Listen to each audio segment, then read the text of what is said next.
Surga itu sudah dimulai dari dunia. Walaupun ad-dunya sijnul mu'min, dunia itu siapa yang Allah inginkan keberkahan, Allah bimbing dia untuk memahami agama. Yang afdol berwirid itu adalah di saat orang lalai mengingat Allah Subhanahu wa taala. Makanya wa maluhu, orang yang salat asar keputus hubungan batiniah dengan langit, selesai. Maka salat asar jangan coba-coba digabung sama maghrib.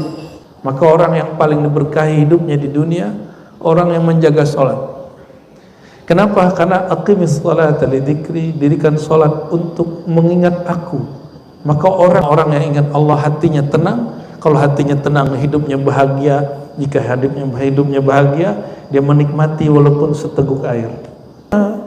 Rahmat Allah dari langit kepada ubun-ubun kepalanya, mafraqi rasih, bagian kepalanya ini.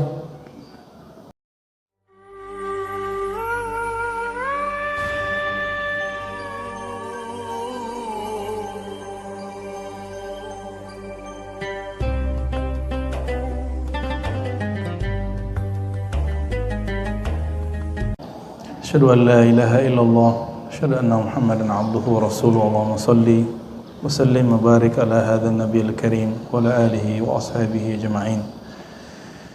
Wa ba'du, Allahumma bika asbahna wa bika amsayna wa bika nahya wa bika namut wa ilaika nusyur. Na'udzu bi kalimatillahi tammat min syarri ma khalaq.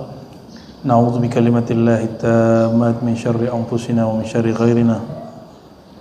اللهم صل وسلم وبارك على سيدنا محمد الفاتح لما أغلق والخاتم لما سبق ناصر الحق بالحق والهادي إلى صراطك المستقيم وعلى آله حق قدره ومقداره العظيم. اللهم يا أحد صل على أحمد، اللهم يا أحد صل على محمد، اللهم يا أحد صل على المهدي خليفتك يا الله يا الله يا الله يا أحد.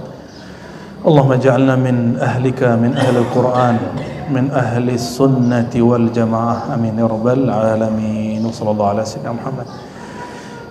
Baik, saudara-saudariku, ada yang ikut dari malam tadi nih ya, nggak ngantuk ya, sama-sama kurang tidur.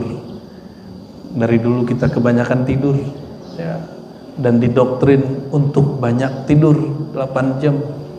Benar Pak Dokter ya? Bohong tuh, Pak Dokter paling paham. Padahal baginda Nabi Yuna Muhammad SAW tidurnya sedikit dan beliau orang paling kuat.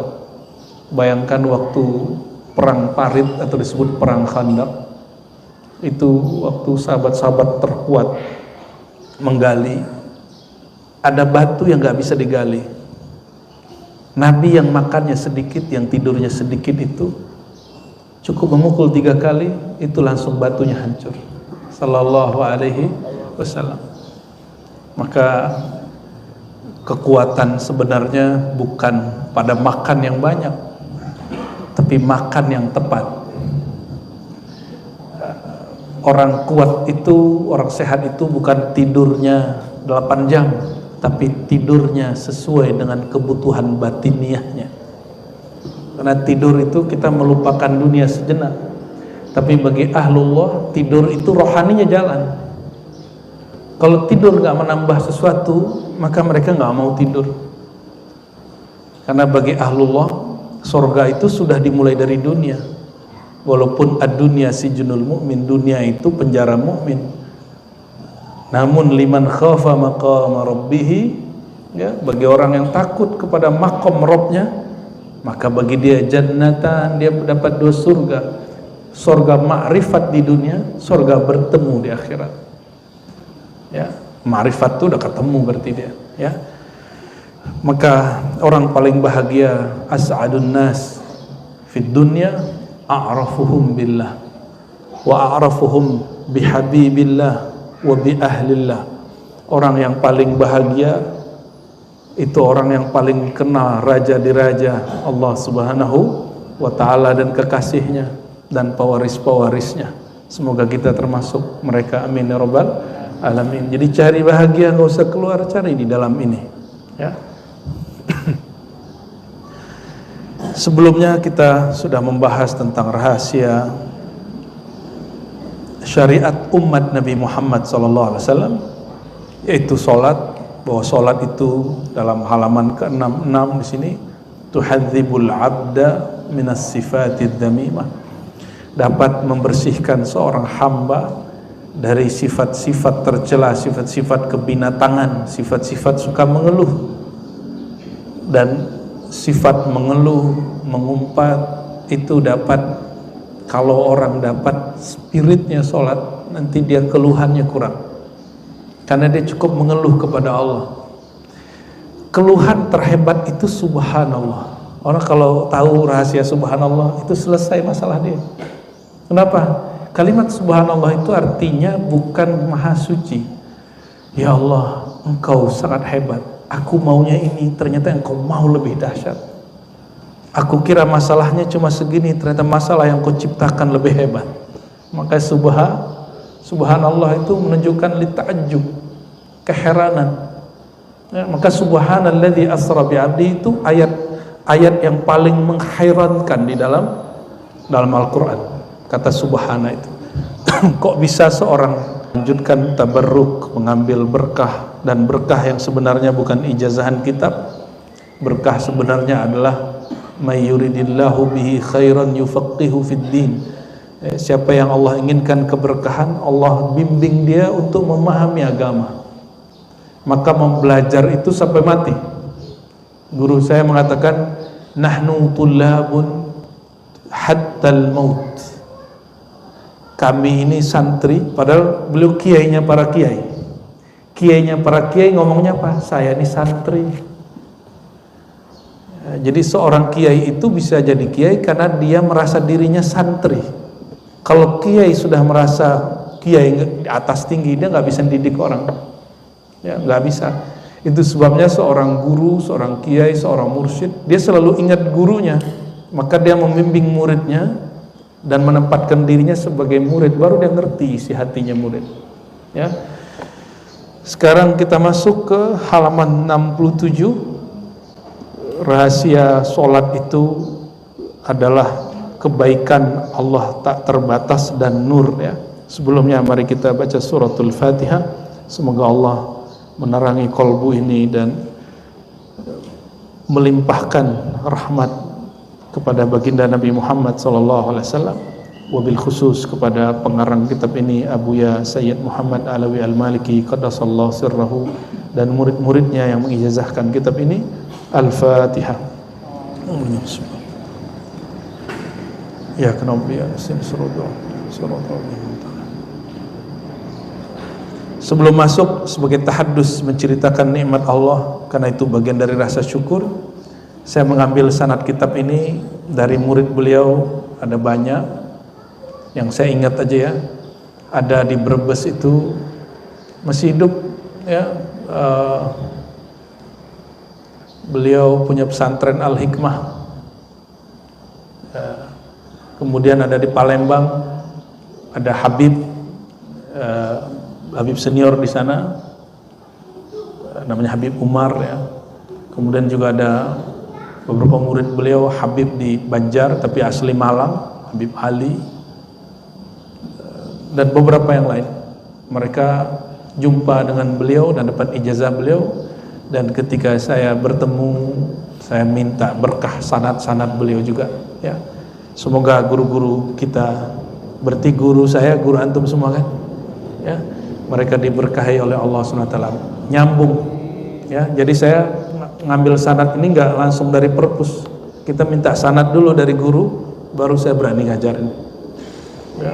Ada juga di Madura kita punya guru mengijazahkan ini juga. Ada Jawa Tengah, ya, Purwokerto, Purworejo, ya. Ada beberapa, sengaja beberapa nama saya nggak sebut, justru karena saya menghormati mereka, ya. Ada yang saya sebut bukan nggak hormat, tapi kayaknya antum nggak bakal tahu juga. Kalau Habib kan sulit dicari, nama Habib sama aja semua, ya. Waqala, beliau berkata, Sayyid Muhammad Alawi Al-Maliki, ya, di Mekah saya mengambil kepada murid beliau juga, masih hidup, Abuya Sayyid Usamah namanya, dan anaknya Sayyid Ahmad, ya. Annal birral ilahi yatanatharu fiha 'alal musalli, bahwasannya salat itu adalah kebaikan Allah Ta'ala, yatanathar, ya, yang Allah limpah ruahkan kepada orang yang sedang salat. Jadi kapan Allah membagikan rahasia-rahasia keberkahannya? Saat orang salat. Maka orang yang paling diberkahi hidupnya di dunia orang yang menjaga salat. Kenapa? Karena aqimis salata li dzikri, dirikan salat untuk mengingat aku. Maka orang yang paling banyak ingat Allah paling diberkahi hidupnya, karena orang yang ingat Allah hatinya tenang. Kalau hatinya tenang, hidupnya bahagia. Jika hidupnya bahagia, dia menikmati walaupun seteguk air. Tapi orang kalau udah nggak bahagia, mau punya apapun dia nggak menikmati. Rawah Muhammad ibn Nasr anil Hasan al-Basri mursalah. Ya, ada satu riwayat yang mursal dari Sayyidina Al-Hasan al-Basri. Hasan al-Basri ini kalau beliau meriwayatkan hadis nggak menyebutkan nama gurunya, berarti gurunya adalah Sayyidina Ali. Berarti siapa? Jadi beliau ditanya, ya Hasan, limadza la tusabbi syaikhak? Kenapa kamu tidak menyebutkan nama gurumu, kok langsung menyebut nama Nabi sallallahu alaihi wasallam? Apa kata beliau? Saya hidup di zaman kalau nama guruku disebut, aku dizolimi. Di saat itu khutbah isinya mencaci maki gurunya, yaitu Sayyidina Hasan. Dan siapa yang menyebutkan nama beliau dalam taklim masuk penjara. Ya, kalau di Indonesia kan dibully doang. Ya, ini masuk penjara, Pak. Maka Sayyidina Al-Hasan Al-Basri dikira oleh orang tidak punya sanad kepada Sayyidina Ali, dan itu sudah dibantah oleh dua imam Al-Hafiz. Pertama Al-Hafiz Ibnu Hajar Al-Asqalani, yang kedua Al-Hafiz Jalaluddin As-Suyuti. Dua imam ini menulis karya dan beberapa risalah yusbit wa yuqir bi liqa'i Sayyidina Al-Hasan Al-Basri bi syaikhihi Sayyidina Ali karamallahu wajhah. Jadi mereka sepakat mengatakan riwayat tentang pertemuan Sayyidina Al-Hasan bin Al-Basri dengan Sayyidina Ali itu sahih. Nah, tidak seperti yang dikatakan oleh kelompok-kelompok yang mereka membenci Sayyidina Ali, yang sekarang ajaran itu ada di kelompok ekstrim hari ini. Kalau sebut Ali langsung dia bilang Syiah. Ya. Itu kelompok begitu disebut Nasibiyah. Apa namanya? Nasibiyah. Ini imam ahli hadis, periwayat Sahih Bukhari. Jadi Sahih Bukhari itu juga diriwayatkan. Imam penghafal Sahih Bukhari yang menyebarkan Sahih Bukhari di Mekah dan di Mesir, Maroko, itu namanya Abu Dzar Al-Harawi. Abu Dzar Al-Harawi dari Afghanistan, Herat. Beliau ini abad ke-4 Hijriah, sezaman dengan Imam Daruqutni. Ya, selamat pusing saya sebut nama banyak-banyak. Sezaman dengan Imam Daruqutni, Al-Baqillani, Abu Dzar Al-Harawi, ya, dan imam-imam itu mereka membagikan Sahih Bukhari bersamaan mengajarkan akidah Ahlus Sunnah wal Jamaah, ya.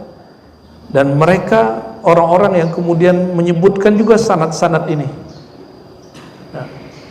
Terlepas dari itu semua, khawatir terjebak di kajian sanad nih, lupa saya, ini bukan di kelas.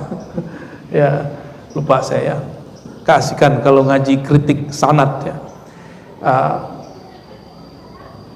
Al-Hasan Al-Basri beliau berguru kepada Sayyidina Ali, dan sanad ini kebanyakan dipakai oleh ahli thariqah. Abu Dzar Al-Harawi tadi cerita tentang zuriat Sayyidina Ali dan murid-muridnya. Apa kata beliau? Ada dua imam, ubtuliya bisu'i ashabin, bulia, mungkin kata buli ini mungkin dari bahasa Arab. Imamani bulia bisu'i ashabin. Al-awwal Muhammad bin Ja'far Al-Baqir, ya, wal thani Ahmad bin Hanbali. Dua imam yang Allah uji dengan pengikut yang jahat, su'i ashabin, kejahatan, keburukan, kebodohan, kejahilan pengikutnya. Satu pengikut Muhammad bin Ja'far yang kemudian menjadi kelompok Rafidah, pembenci sahabat Nabi dan istri-istri Nabi. Dan kelompok kedua, kelompok kebalikannya, pengikut Imam Ahmad bin Hanbali tapi benci dengan Sayyidina Ali. Gitu. Kalau ada orang bersilsilah bersanad ke Ali dituduh Syiah.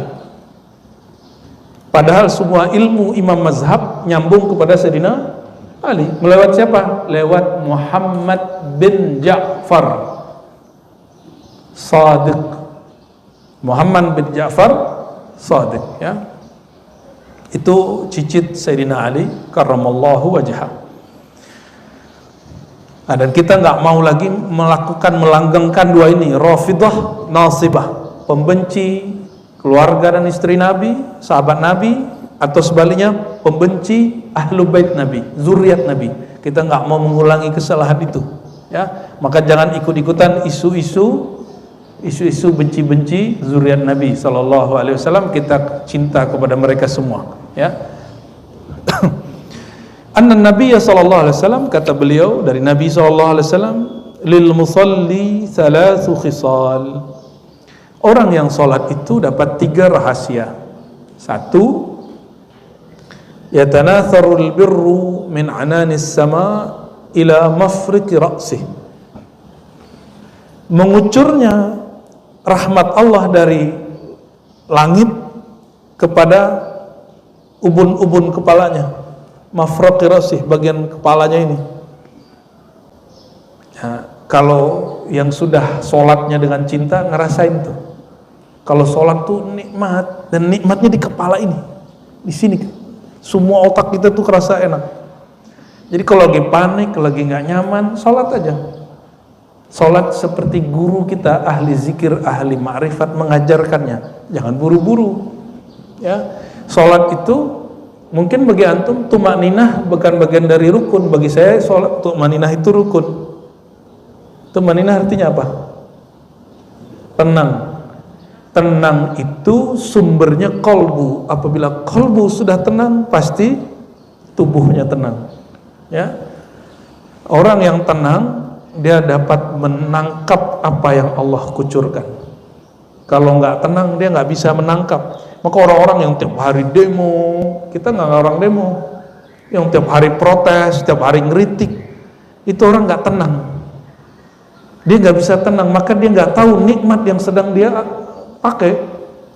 Bahwa dia bisa ngoceh tiap hari, menghujat orang yang memimpin dia tiap hari, itu sebenarnya nikmat.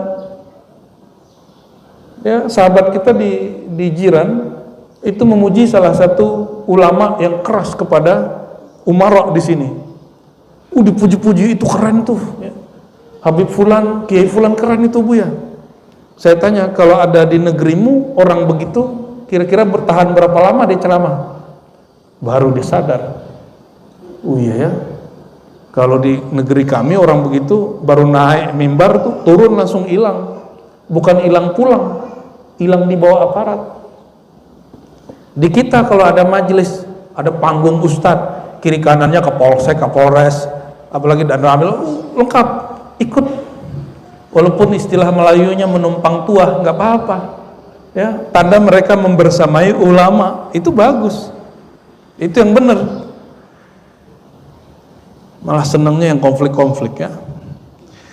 Yang kedua, riwayat Sanad Hasan Basri kepada Nabi bahwa orang yang sedang sholat tahuffu bihil malaikah min ladun qadamaihi ila ananis sama. Malaikat mengerubunginya mulai dari tempat yang dia injak sampai ke langit. Coba, maka jangan minta-minta kasyaf, nanti antum gila sendiri, nanti halu. Ya, di majelis kita udah biasa orang ngalamin pengalaman spiritual dan kita cut, udah ente pakai sendiri, gak usah kemudian diobrol kemana-mana. Kita menceritakan tentang pengalaman spiritual hanya untuk memotivasi murid, nggak lebih, bukan untuk mencari pembenaran.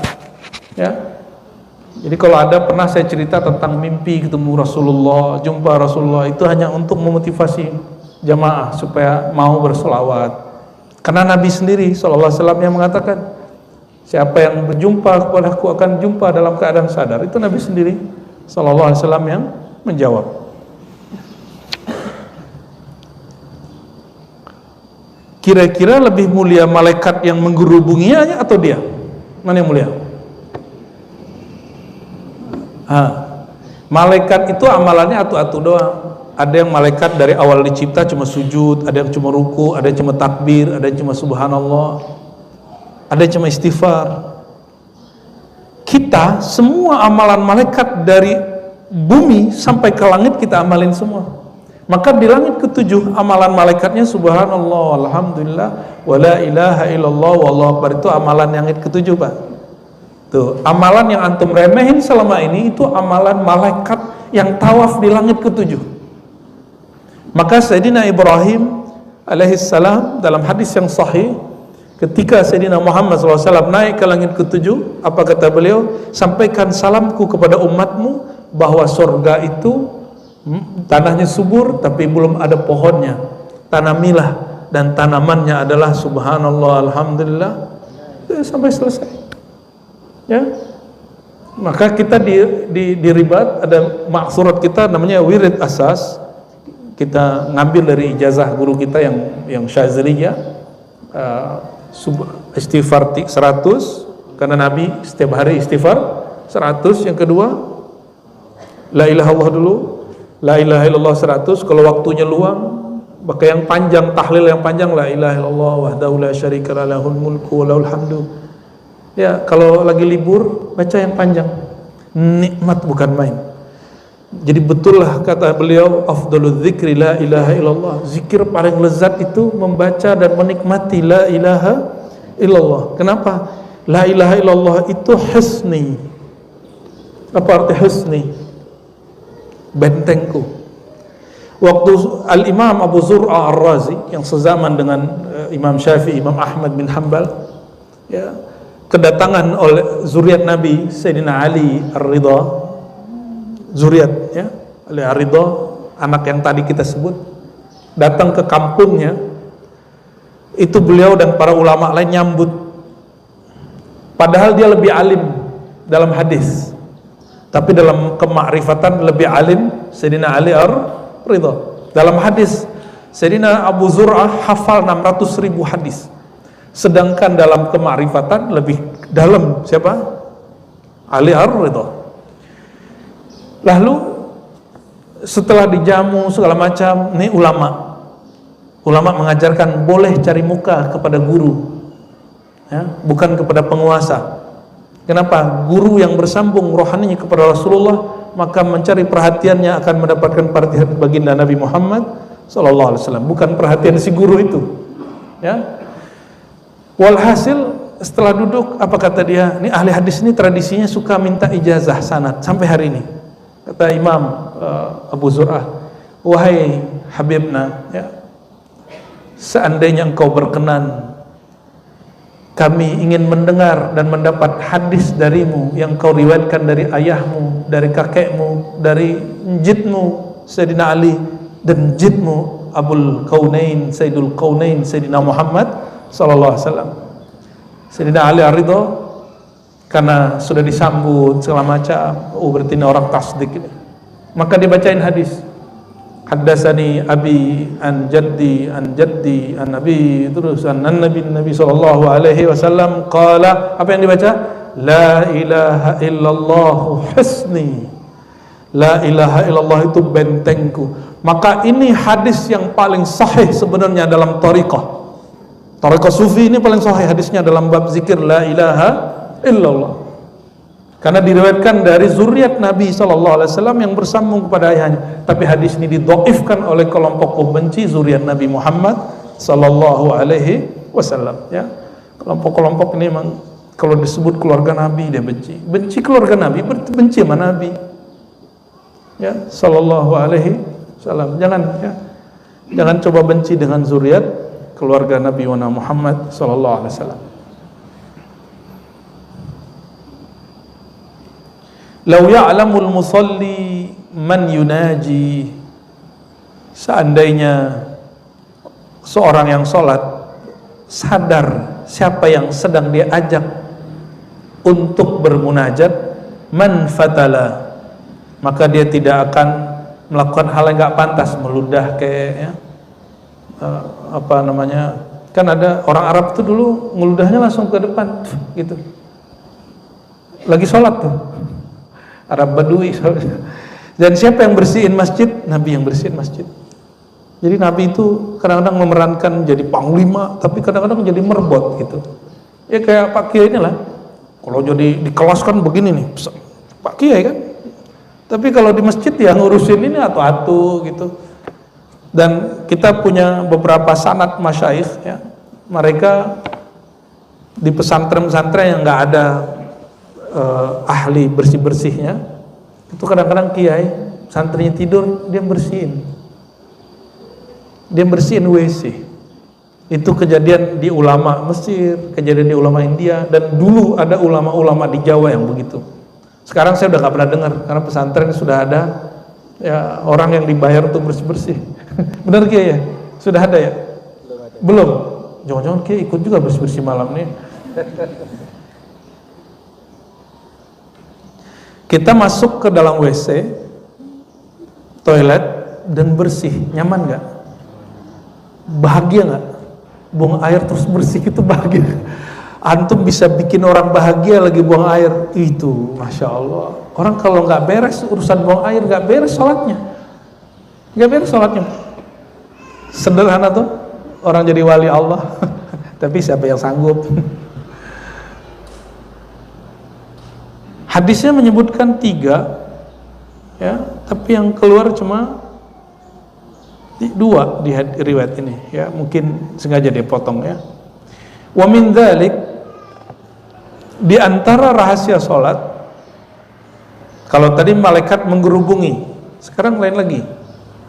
Hadis ini lebih sahih, ada di Bukhari ya. Inna ahadakum, nah kita potong langsung ke hadisnya dari Sayyidina Abu Hurairah, qala Rasulullah SAW, inna ahadakum fi salatin ma damatis salatu tahbisuh.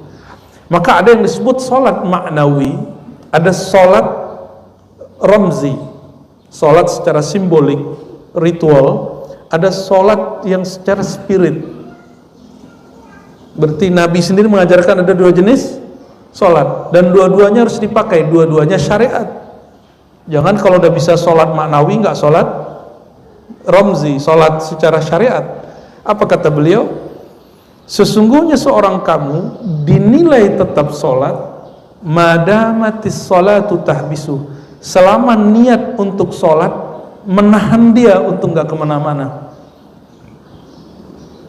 Maka niatkan nanti kalau sholat subuh nunggu pengajian itu karena mau syuruk, maka orang itu duduk selama itulah dia dihitung sholat. Pengajian dari habis subuh sampai syuruk ada 1 jam ke? 1 jam. Selama itu orang dihitung sholat. Keren gitu, sholat 1 jam. Setiap hari antum sholat 1 jam. Sholat sunat loh. Jadi dalam mata hakikat para malaikat, orang itu dilihat sholat, tapi secara zahir dia duduk gitu. Nabi lagi ngomong begitu Pak. Jadi orang bilang kan hakikat itu nggak ada masa Rasulullah. Lah ini kan ajaran hakikat Rasulullah Sallallahu Alaihi Wasallam. Orang semakin ngaji Sahih Bukhari, Sahih Muslim, semakin ketemu bahwa dalil syariat, tarekat itu satu paket, di satu hadis ketemu. Ya.